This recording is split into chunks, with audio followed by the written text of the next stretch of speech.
মুভির শুরুতেই মেয়েটি বলে, আমার নাম লিন, বয়স 29 বছর, কয়েক মাস আগে আমার ব্রেকআপ হয়েছে আর সেই ছেলেটা প্রতারণা করে আমার 20 লাখ টাকা নিয়ে গিয়েছে। টাকাটা নিয়েছিলাম ব্যাংক থেকে লোন করে, এখন সেই লোন পরিশোধ করতে দিন রাত হাড় ভাঙা পরিশ্রম করতে হয়। সারাদিন ইন্স্যুরেন্স কোম্পানিতে জব করে বিকেলে এক্সট্রা ইনকামের আশায় কখনো রেস্টুরেন্টের কিচেনে কাজ করি, প্রায় সময় গরম তেল লেগে হাতে ফোসকা পড়ে যায়। কখনো পোস্টার বিলি করার কাজ নিলে বাচ্চাদের জ্বালাতনে অস্বস্তিতে পড়ি, আবার কখনো করি এনিমেল কেয়ারের কাজ, সেখানেও ব্যাপক বিড়ম্বনায় পড়তে হয়। এসব কাজের ফাঁকে কন্টেন্ট ক্রিয়েশনের দিকেও সময় দিতে হয়। সেই চ্যানেলে টাকা বাঁচানোর টিপস অ্যান্ড ট্রিক্স শেয়ার করি। তো দেখা যায় লিন আজকের ভিডিওতে জানায় ডিমের দাম বেড়ে যাচ্ছে, তাই সবাই যদি তার মতো মুরগি কিনে আনে তাহলে প্রত্যেক দিন বিনা পয়সায় ডিম খেতে পারবে। এছাড়াও নাচ, গান আর অদ্ভুত সব ভিডিও আপলোড করতো সেই চ্যানেলে। কন্টেন্ট কোয়ালিটি বাজে হয়, ভিউজ হতো খুবই সামান্য। ইউটিউবের আর্নিং থেকে তার খাওয়ার খরচটাও উঠতো না। সব মিলিয়ে সে একদম হাঁপিয়ে উঠেছিল। পরদিন সকালে তার অফিসের সামনে আসতেই দেখে তার বান্ধবী শাও প্রত্যেক দিনের মতো আজও অ্যাক্সিডেন্টের অভিনয় করছে। সে মূলত দামি গাড়ি দেখলেই অন্ধের মতো অভিনয় করে সামনে চলে যায়, চুলের মধ্যে ফেক রক্ত লাগিয়ে ইমোশনাল ব্ল্যাকমেল করে টাকা হাতিয়ে নেয়। লিন বলে, তোমার যে নিখুঁত অভিনয়, মুভিতে চান্স পেলে অস্কার অ্যাওয়ার্ড পেয়ে যেতে। তখন দামি আরেকটা গাড়ি দেখে শাও চলে যায় তার কাজে। আর লিনকে কেউ একজন ফোন করে বলে সে ইউটিউব কাস্টমার সার্ভিস থেকে বলছে। লিন তার চ্যানেলের ডেসক্রিপশনে ব্যাংক অ্যাকাউন্ট নাম্বার দিয়েছিল যাতে মানুষ তাকে ডোনেশন পাঠায়। এইভাবে টাকা তুলে সে ইউটিউবের নিয়ম ভঙ্গ করেছে, এই কারণে তার চ্যানেলটা সাসপেন্ড করা হবে। তবে জানানো হয় একটা উপায় আছে চ্যানেলটাকে বাঁচানোর, তার জন্য 30,000 টাকা জরিমানা দিতে হবে। তার কথা মতো লিন তখনই এটিএম বুথে চলে যায়, কিন্তু টাকা পাঠানোর সময় বুঝতে পারে যে অ্যাকাউন্ট নাম্বারটা তাকে দেয়া হয়েছে সেটা হচ্ছে একটা পার্সোনাল অ্যাকাউন্ট, আর ইউটিউবের মতো একটা কোম্পানি কখনোই পার্সোনাল অ্যাকাউন্টে টাকা পাঠানোর কথা বলবে না। এই ভেবে সে কার্ড বের করে চলে আসে তার অফিসে। তাদের ইন্স্যুরেন্স কোম্পানির ডাটাবেজে অ্যাকাউন্ট নাম্বারটা সার্চ করতেই লোকটার সমস্ত ডিটেল চলে আসে। তার নাম হচ্ছে ওয়াং। লিনের বুঝতে বাকি থাকে না সে স্ক্যাম হয়ে যাচ্ছিল, আর একটু হলেই টাকাগুলো হাতিয়ে নিত। বলে, আপনার বায়োডাটা বের করেছি, এখনই সোশ্যাল মিডিয়ায় পোস্ট করব আর আপনাকে পুলিশে ধরিয়ে দিব। এই শুনে ওয়াং বুঝতে পারে সে ধরা পড়ে গিয়েছে, তাই মুখ বন্ধ রাখার জন্য 5,000 টাকা অফার করে। তবে লিন দাবি করে 20 লাখ টাকার। এই শুনে ওয়াং বলে, এর চেয়ে ভালো আপনি পুলিশে কমপ্লেন করুন। তখন লিনের মাথায় একটা আইডিয়া আসে, আগামীকাল তার সাথে দেখা করবে। পরদিন সে জায়গা মতো চলে আসে, দূর থেকে দূরবীন দিয়ে দেখে আর ফোনে উল্টাপাল্টা অ্যাড্রেস বলে তাকে ঘুরায়। বলে, আপনাকে এক্সপোজ করব না, পুলিশেও ধরিয়ে দিব না, যদি আপনি আমার এক্স বয়ফ্রেন্ডকে স্ক্যাম করে 20 লাখ টাকা এনে দিতে পারেন, যে টাকাটা সে প্রতারণা করে আমার থেকে নিয়েছিল। এরপর ওয়াং তার লোকেশন বুঝতে পেরে তার সামনে চলে আসে। বলে, ঘটনাটা বুঝিয়ে বলুন। লিন বলে, অবশ্যই, তবে ফোনে বলবো আর আপনি নিরাপদ দূরত্ব বজায় রাখবেন। সে বলতে শুরু করে, প্রায় বছরখানেক আগে তার চাকরি চলে যায়। মন ভালো রাখার জন্য টেনিস ক্লাবে ভর্তি হয়েছিল। সেখানে একদিন হিরোর মতো তাকে বাঁচিয়ে নেয় জুন নামের এক ছেলে। তারপর থেকে তারা রিলেশনে জড়িয়ে পড়ে। সে এতটা কেয়ারিং ছিল যে লিন ইন্টারভিউ দিতে গেলে সেখানেও খাবার নিয়ে চলে যেত। লিন কাজ শেষে বাড়ি ফিরলে বডি মাসাজ করে দিত, এমনকি লিনের চুল দিয়ে ব্রেসলেট বানিয়ে তার হাতে পরতো। একদিন হঠাৎ এসে বলে ব্রেকআপ করে ফেলবে, কারণ লেখাপড়ার জন্য যে টিউশন ফি জমিয়েছিল তা স্ক্যামার হাতিয়ে নিয়েছে। তার ভবিষ্যৎ শেষ, তাই ব্রেকআপ করে ফেলবে। এই শুনে লিন ব্যাংক থেকে 20 লাখ টাকা লোন নিয়ে তাকে দিয়ে দেয়। তারপর থেকে জুন তাকে অ্যাভয়েড করত।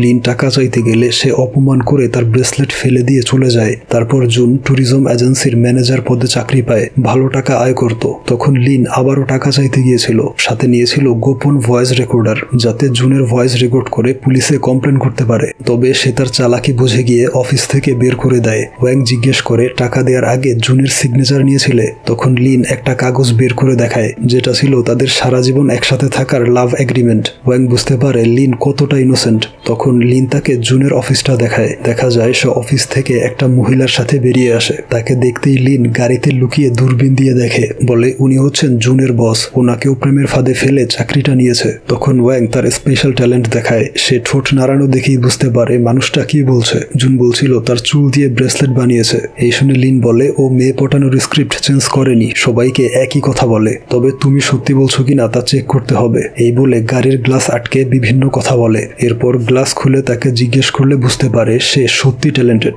লিন জানায় সে যদি সাহায্য না করে তাহলে তার ভয়েস রেকর্ড পুলিশের কাছে পাঠাবে। এই শুনে ওয়াং রাজি হয় এবং তার ফোনে নিজের পার্সোনাল নাম্বার সেভ করে দেয়। পরদিন দেখা যায় অফিস শেষ করে সবাই চলে গেলে সে ফেলে যাওয়া বোতল কুড়িয়ে ব্যাগে ঢুকিয়ে নেয়, যা বিক্রি করলে প্রায় 100 টাকা পাবে। এরপর ওয়াং এর সাথে দেখা করে। ওয়াং জানায় জুনের থেকে কিভাবে টাকা নিতে হবে সেই প্ল্যান বের করেছে। প্ল্যানটা হচ্ছে, যেহেতু জুন ট্রাভেল এজেন্সিতে জব করে, তাই কাস্টমার সেজে জুনের মাধ্যমে অনেকগুলো এক্সপেন্সিভ হোটেল রুম বুক করাবে। তারপর হোটেলের স্টাফ সেজে সেই পেমেন্ট তারাই রিসিভ করবে। এর জন্য প্রথমে এক হোটেল ম্যানেজারকে পাঠাতে হবে ট্রাভেল এজেন্সির স্টাফ সেজে। তাই ওয়াং ভুয়া ভিজিটিং কার্ড আর ইউনিফর্ম বানিয়ে এজেন্সির স্টাফ সেজে চলে আসে এক হোটেলে। হোটেল ম্যানেজার মিস্টার ফ্র্যাঙ্ক কথা বললেই মুখ দিয়ে থুতু বেরিয়ে আসতো। ফ্র্যাঙ্ক জানায় সে আগে জুনের ট্রাভেল এজেন্সির সাথে কাজ করত।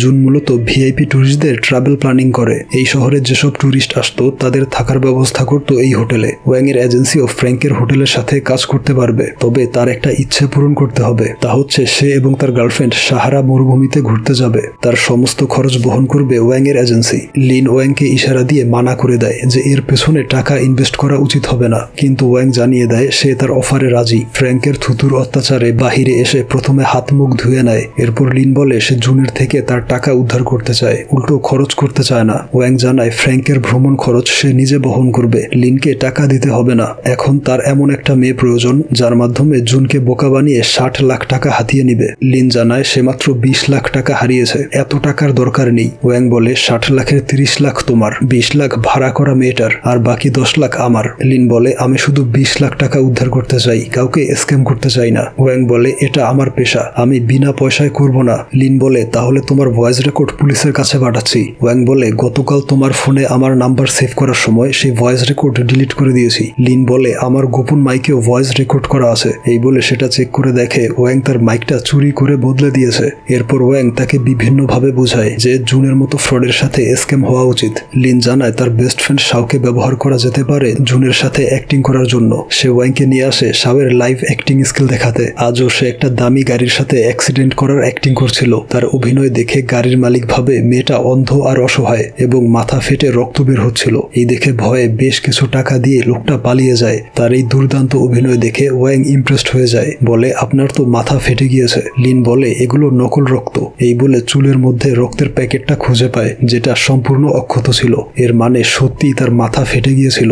এরপর ওয়াং তার প্ল্যানটা বুঝিয়ে বলে কাজ কমপ্লিট হলে শাও পাবে 20 লাখ টাকা। এই শুনে সে রাজি হয়ে যায়। তারপর ওয়াং মেইল করে জুনকে জানায় দেশের সেরা ইলেকট্রনিক্স কোম্পানির চেয়ারম্যানের মেয়ে তার ট্রাভেল এজেন্সিকে একটা কাজ দিতে চায়। এরপর ডেট অনুযায়ী শাও চলে যায় জুনের সাথে দেখা করতে। তার এলিগেন্ট লুকস দেখে জুন অবাক হয়ে যায়। তার জন্য সব রকম কফি অর্ডার করে রেখেছিল, তবে শাও বলে আমি খেতে চাই যেটা আপনি নিজের জন্য সিলেক্ট করেছেন। এই ধরনের কথা শুনে জুন তাকেও পটানোর চেষ্টা করে। ওয়াং আর লিন তাদের পাশেই লুকিয়েছিল। শাও সিগন্যাল দিলে ওয়াং তাকে কল করে। শাও বলে ফ্রান্স থেকে এক বায়ার কল করেছে, তারা এই শহরে আসবে বিজনেস মিটিং করতে।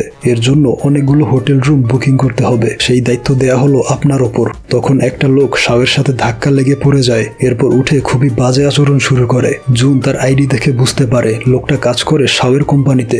জুন শাওকে জিজ্ঞেস করে আপনার এমপ্লয়ি আপনাকে চিনতে পারছে না। এই শুনে তার গলা শুকিয়ে যায়। তখন সূর্যের আলোতে অস্কার অ্যাওয়ার্ডের মতো ছায়া দেখে তার অ্যাক্টিং স্কিল জেগে ওঠে। বলে কোম্পানিটা হচ্ছে আমার বাবার, আমার কাজ হচ্ছে ইন্টারন্যাশনাল বায়ারদের সাথে ডিল করা। এই বলে চুলে লুকিয়ে রাখা রক্তের প্যাকেটটা ফাটিয়ে দেয়, যা দেখে লোকটা ক্ষমা চেয়ে পালিয়ে যায়। আর জুন উঠে তার পা মাসাজ করে দেয়। শাও বলে আপনি খুব কেয়ারিং, একদম হাজব্যান্ড ম্যাটেরিয়াল। এরপর জুনের ফোনটা চেয়ে নেয় তার নাম্বার সেভ করে দেওয়ার জন্য। এখানে শুরু হয় তাদের দ্বিতীয় প্ল্যান। লিন এসে ব্লগিং শুরু করে। এই দেখে জুন রেগে উঠে যায় তাকে থামাতে। তখন ওয়ান এসে শাওয়ের পাশে টেবিলে বসে। সে জুনের ফোনটা ওয়াংকে দিলে ওয়াং সেই ফোন থেকে ফ্র্যাঙ্কের নামে যে নাম্বারটা সেভ করা ছিল সেখানে নিজের নাম্বারটা বসিয়ে দেয়। ওইদিকে লিন অভিনয় করে ভালোবাসার কসম দিয়ে ছেড়ে যেতে মানা করে। সে যখন পাত্তা না দিয়ে চলে আসছিল, আর এদিকে ওয়াং এর কাজ শেষ না হওয়ায় লিন তাকে আটকাতে পা ধরে বসে। জুন কোনো কথা না শুনে তাকে ফেলে চলে আসে, তবে তখনও ফোনটা ছিল ওয়াং এর কাছে। আর এদিকে জুন তার ফোনটা ফেরত চাইছিল।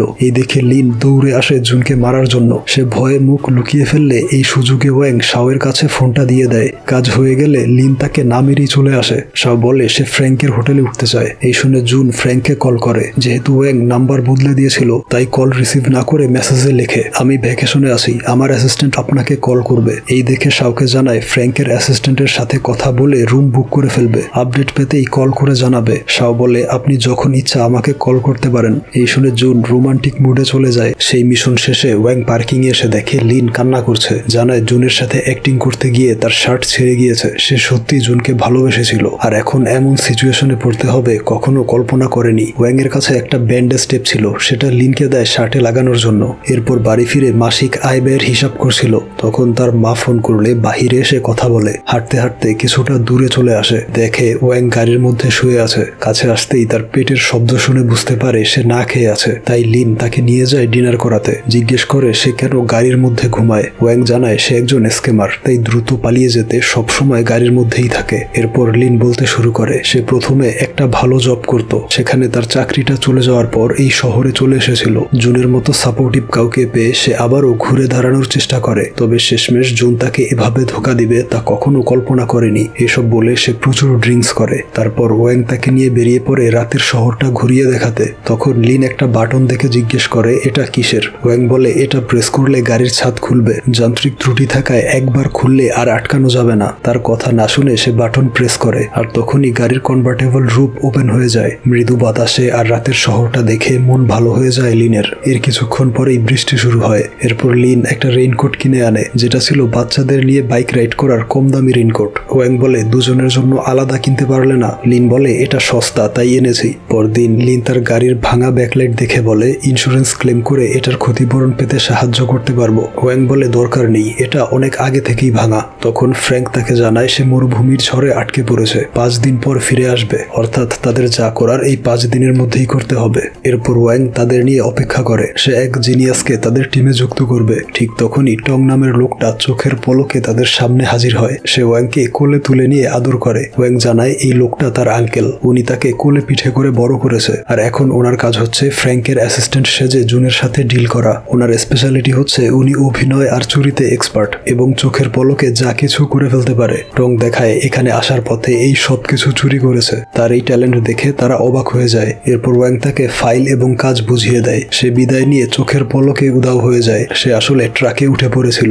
আর ওইদিকে তারা হতবাক হয়ে ভাবে যে এক নিমিষে কিভাবে চলে গেল। টং চলে আসে জুনের অফিসে। হোটেল ভাড়া নেওয়ার কন্ট্রাক্ট ফাইলে লেখা ছিল সর্বমোট 60,50,000 টাকা, তবে জুন তার কাউন্টার প্রাইস অনেক কম বলায় সে উঠে চলে আসে। এরপর আবারও গিয়ে বলে বসের সাথে কথা বলে জানাবে। এই বলে ওয়াংকে ফোন করে গান শোনায়, আর জুন ভাবে সে বসের সাথে প্রাইস নিয়ে ডিল করছে।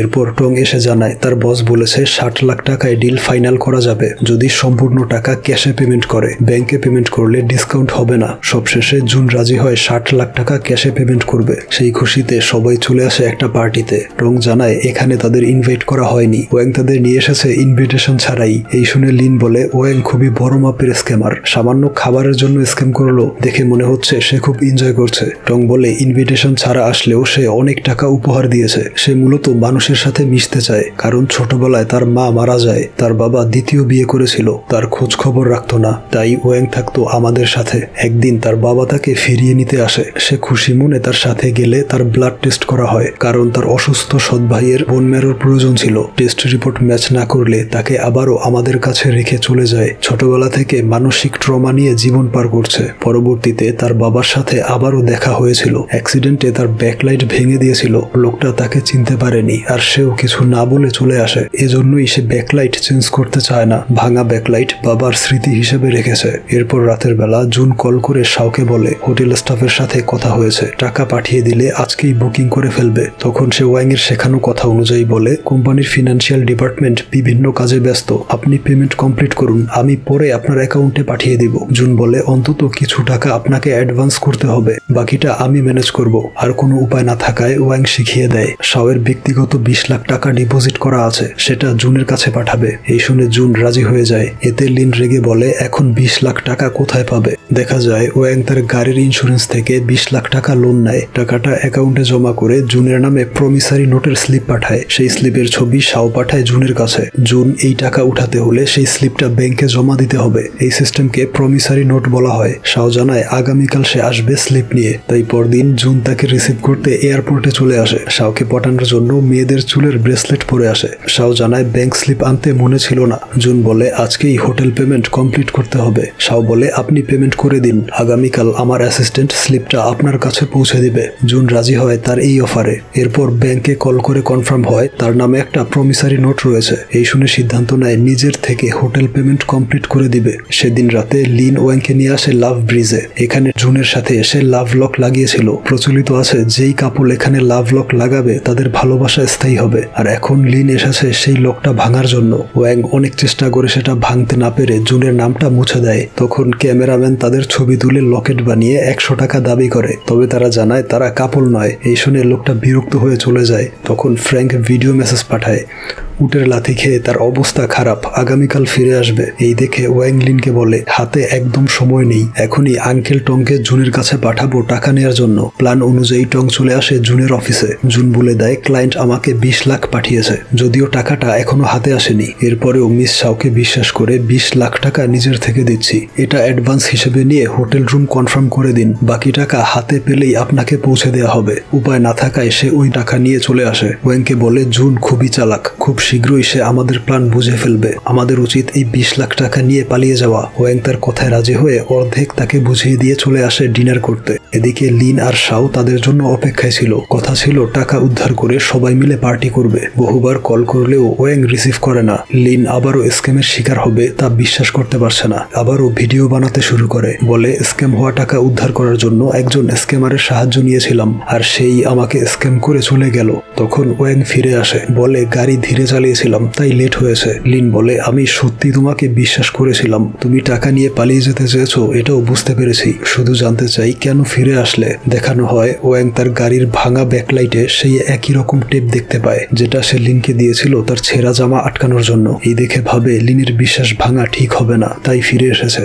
এরপর তার নতুন প্ল্যান করে, কারণ ফ্র্যাঙ্ক চলে এসেছে, তাই এখন আর হোটেল বুকিং নিয়ে স্ক্যাম করা যাবে না, আর যা করার আজকের মধ্যেই করতে হবে। তাই নতুন প্ল্যান অনুযায়ী লিনকে পাঠানো হয় প্রমিসারি নোটের টাকা উঠিয়ে ফেলার জন্য। আর শাও জুনকে নিয়ে আসে ওয়াং এর কাছে। ওয়াং নিজেকে স্পোর্টস কার ডিলার হিসেবে পরিচয় দেয়। শাও ওয়াং এর কাছ থেকে একটা কার কিনবে তার বাবার জন্মদিনের গিফট হিসেবে। আজকে সন্ধ্যায় জন্মদিনের পার্টি। 40 লাখ টাকা অ্যাডভান্স দিয়েছিল, বাকি 40 লাখ আজকের মধ্যে দিতে না পারলে গাড়িটা কিনতে পারবে না। আর আজকে অফ ডে থাকায় তার হাতে কোনো ক্যাশ নেই, তাই জুনকে বলে আমাকে একদিনের জন্য 40 লাখ টাকা ধার দাও। ওইদিকে লিন প্রমিসারি নোটের 20 লাখ টাকা উঠিয়ে নেয়। আর এদিকে জুন তার ট্রাভেল এজেন্সির ওনারের কাছে টাকা ধার চায়, সে তাকে মানা করে দেয়। এই শুনে শাও ওয়াং এর হাত ধরে চলে যায়। কিছুক্ষণ পর ফ্র্যাঙ্ক জুনকে ফোন করে জানায় সে ট্যুর থেকে ফিরে এসেছে। ফ্র্যাঙ্কের নম্বরটা তার ফোনে সেভ করা ছিল না দেখে সে বেশ অবাক হয় এবং ফ্র্যাঙ্কের অ্যাসিস্ট্যান্ট টং এর কথা জিজ্ঞেস করে, যার কাছে 20 লাখ টাকা দিয়েছিল হোটেল বুকিং এর জন্য। ফ্র্যাঙ্ক জানিয়ে দেয় টং নামের কাউকে সে চিনে না।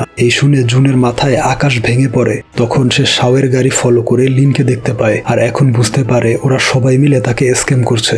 এরপর সে একটা বুদ্ধি বের করে। তারা চলে যাওয়ার পর লিনের বাড়ি চলে আসে। লিনকে জানায় সে সবকিছু জানতে পেরেছে, এটাও বুঝতে পেরেছে যে ওয়াং আর শাও সব টাকা নিয়ে পালাবে, সে তার ভাগ পাবে না। তাই এখন লিন যদি তাকে সাহায্য করে তাহলে সে তার 20 লাখ টাকা উঠাতে পারবে, যেটা হোটেল বুকিং এর কথা বলে ওয়াং আর টং তার থেকে নিয়েছিল। লিন তার অফারে রাজি হয়। জুনের প্ল্যান অনুসারে 40 লাখ টাকা তার ট্রাভেল এজেন্সির মালিকের লকার থেকে নিয়ে ওয়াংকে দেয়। ওয়াং সেই টাকা জমা রাখে লিনের কাছে। এরপর লিন জুনের কথা মতো সব টাকা নিয়ে চলে আসে।